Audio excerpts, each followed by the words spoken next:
Pemirsa, diterjang gelombang tinggi satu kapal tongkang yang mengangkut ribuan batang kayu dari Sumatera Barat terdampar di pantai Tanjung Setia, pesisir barat Lampung. Sebanyak 5.000 kubik kayu hutan berserakan di sepanjang pesisir pantai. Diameternya kurang lebih 2 meter ini guys. Besarnya benar nih, luar biasa besar. Dan banyak sekali sampai ke ujung sana berserakan, tumpah. Diterjang badai semalam. Ya.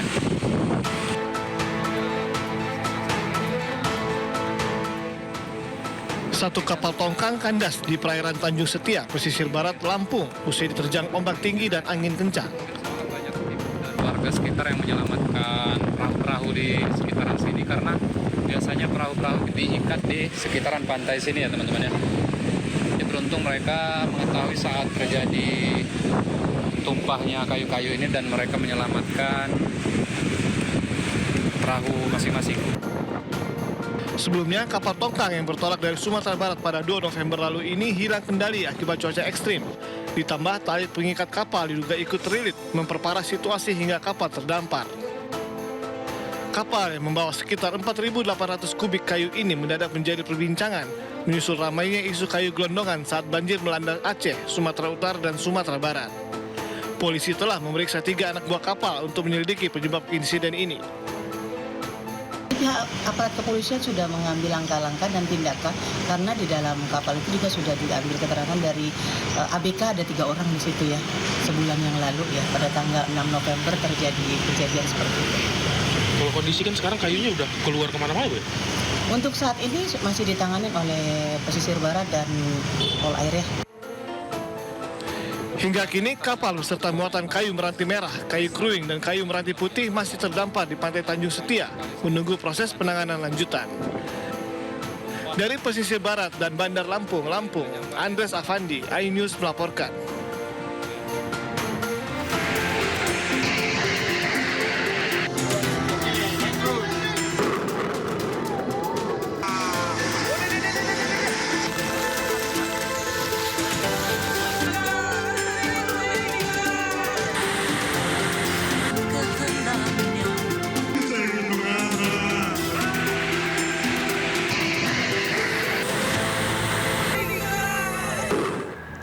Pemirsa, ratusan warga Kelurahan Bulian, Kecamatan Bajenis, Kota Tebing Tinggi menggeruduk kantor Lurah Bulian. Warga mengamuk karena tidak mendapatkan bantuan pasca banjir.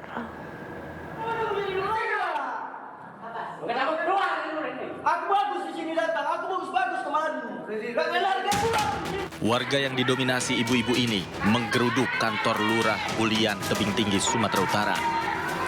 Mereka meluapkan emosinya kepada lurah akibat tidak menerima bantuan dari pemerintah.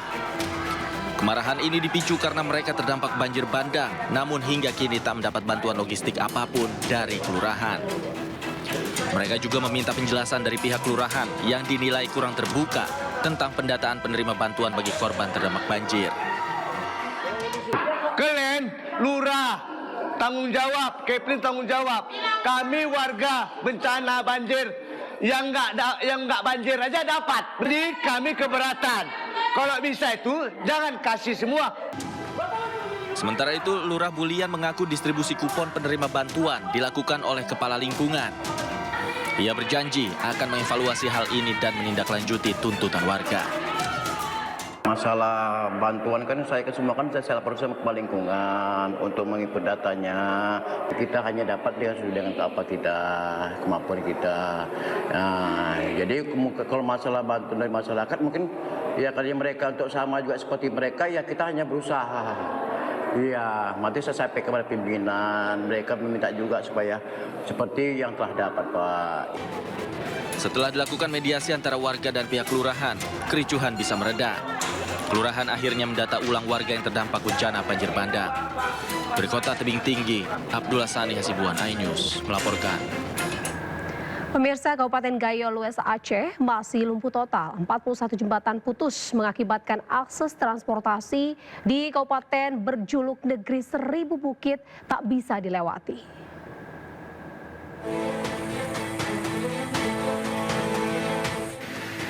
Lumpuhnya akses transportasi bukan saja terjadi pada penghubung antar kecamatan, melainkan antar kabupaten. Akses jalan lintas nasional yang menghubungkan Kabupaten Gayo Luas dan Kabupaten Aceh Tenggara lumpuh, usai jumlah titik badan jalan putus. Jalan aspal terputus dengan panjang mencapai 175 meter dan kedalaman longsoran tanah lebih dari 100 meter. Alat berat di lokasi melakukan perbaikan, namun proses penanganan membutuhkan waktu cukup lama. Warga hanya dapat menggunakan jalur alternatif dengan kendaraan roda 2 yang melintasi kawasan pegunungan.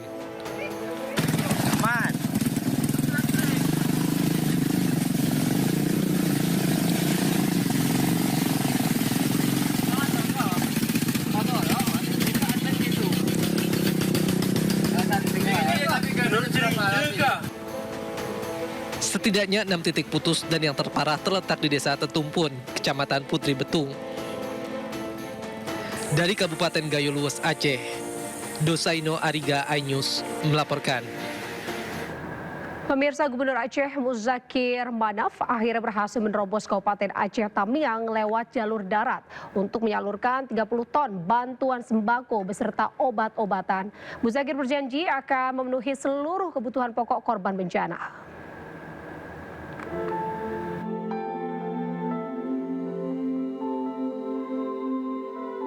Kabupaten Aceh Tamiang menjadi salah satu wilayah yang mengalami dampak paling parah setelah dihantam banjir bandang dan longsor.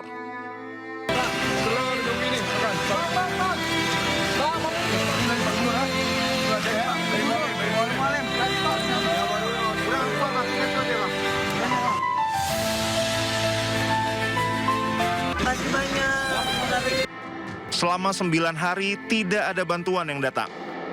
Tidak ada air bersih, listrik, dan jaringan komunikasi. Semuanya terputus. Gubernur Aceh Muzakir Manaf atau Mualem baru bisa menerobos Kabupaten Aceh Tamiang pada Kamis dini hari untuk menyalurkan bantuan.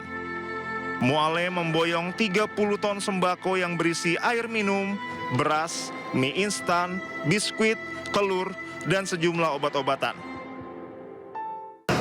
Penduduk rakyat Aceh semuanya supaya istiqamah aja dalam menghadapi cobaan ini, banjir dan longsor.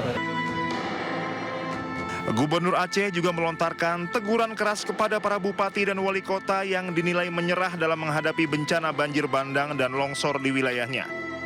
Para pemimpin daerah tidak boleh bersikap cengeng dan harus siap bekerja maksimal untuk rakyat. Menurut Mualem, yang dibutuhkan masyarakat di tengah bencana adalah kehadiran dan kerja nyata pemerintah, bukan keluhan. Pemirsa, pasca banjir bandang yang melanda Aceh Tamiang, sejumlah pengungsi kini menghadapi masalah baru. Sulitnya air bersih membuat warga harus berjalan kaki hingga beberapa kilometer untuk bisa mendapat bantuan air.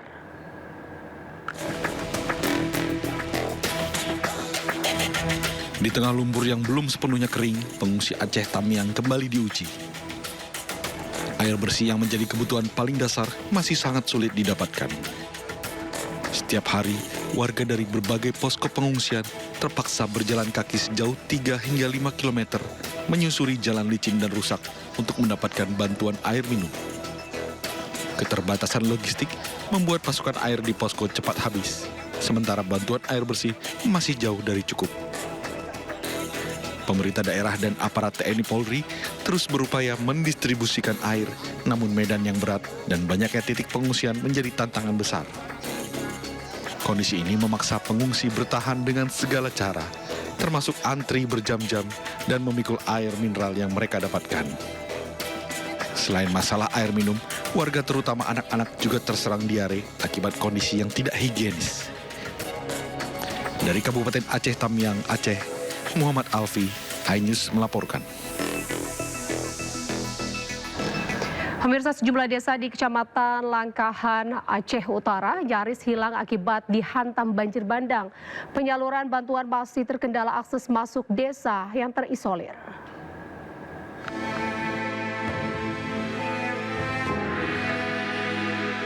Visual udara memperlihatkan kondisi Desa Bidari, Kecamatan Langkahan, Aceh Utara yang rata dengan tanah akibat dihantam banjir bandang. Desa ini nyaris sirna diterjang banjir dahsyat. Sejumlah rumah yang masih bertahan kondisinya rusak parah dan tidak bisa ditempati lagi. Beruntung tidak ada korban jiwa dalam musibah tersebut karena warga berhasil melarikan diri ke perbukitan. Hujan itu nggak ada berhenti dari pagi sampai pagi lagi. Ya kami pikir banjir itu banjir biasa. Ya jadi sebagian barang itu kami taruh di atas loteng, sebagian yang bisa kami bawa. Airnya mulai deras naiknya sekitar jam 4 pagi. Untuk memenuhi kebutuhan warga di pedalaman Aceh Utara, pihak terkait melalui TNI merencanakan penyaluran bantuan melalui jalur udara. Langkah ini diambil agar proses distribusi logistik tidak terganggu oleh terbatasnya akses darat. Bisa kita lihat sendiri, ini desa sangat terisolir setelah banjir bandang yang mana kita minggu lalu. Habis rata dengan tanah. Pemerintah daerah Aceh Utara meminta pemerintah pusat untuk membantu menangani kondisi tersebut. Dari Kabupaten Aceh Utara, Aceh, Armia Jamil, iNews melaporkan. Pemirsa, proses pencarian korban banjir bandang Lembah Padang Panjang, Sumatera Barat terus dilakukan. Tim SAR gabungan kembali sisir aliran sungai Batang Anai dan temukan satu jenazah yang tersangkut di antara batang pohon.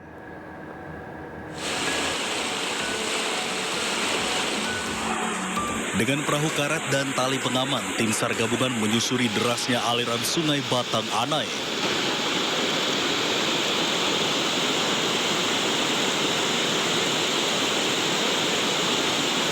Setiap jengkal sungai di kawasan Megamendung diperiksa dengan seksama.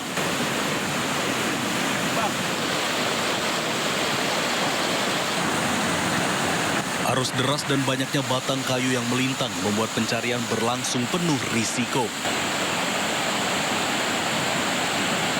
Upaya yang dilakukan dari pagi akhirnya menemukan satu jenazah yang tersangkut di aliran sungai. Kendalanya yaitu material longsor itu atau banjir itu terlalu tebal. Mungkin bisa jadi korbannya tersangkut dan tertimbun. Jenazah selanjutnya dievakuasi dengan menggunakan seutas tali.